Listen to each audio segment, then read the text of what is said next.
पुष्पा सिर्फ एक नाम नहीं है, पुष्पा मतलब ब्रांड।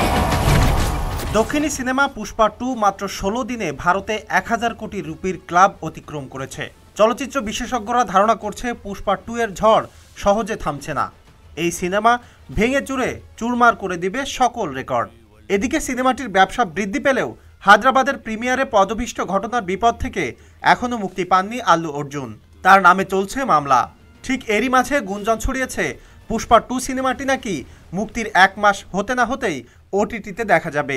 একটি সূত্র বলছে পুষ্পা 2 প্রযোজক চাইছেন সিনেমা হলের সঙ্গে সঙ্গে ওটিটিতেও ব্যবসা বৃদ্ধি করতে, আর সে কারণেই এমন সিদ্ধান্ত নিচ্ছেন। সম্প্রতি সোশ্যাল মিডিয়ায় পুষ্পা 2 টিমের পক্ষ থেকে জানানো হয়েছে এখনই ওটিটিতে পুষ্পা 2 মুক্তি দেওয়া হচ্ছে না। সিনেমার মুক্তির 56 দিন না হলে কোনোভাবেই সিনেমাটি ওটিটিতে আনা যাবে না। এদিকে মামলার কারণে আল্লু অর্জুনের 1 রাত জেলে থাকতে হয়েছিল, আর এতেই ঝড়ের গতিতে বেড়েছে পুষ্পা 2 দ্য রুলের আয়। বিশেষ করে ভারতের প্রেক্ষাগৃহে উপচে পড়া দর্শক দেখা যাচ্ছে। সারা বিশ্বের আয়ের বিচারে আগেই 1000 কোটি রুপির ক্লাব ছাড়িয়েছে দক্ষিণী সিনেমা পুষ্পা 2 দ্য রুল। এবার দেশে 400 কোটি রুপির ব্যবসা করেছে। শুধুমাত্র হিন্দি ভাষায় সিনেমার আয় হয়েছে 500 কোটি রুপি।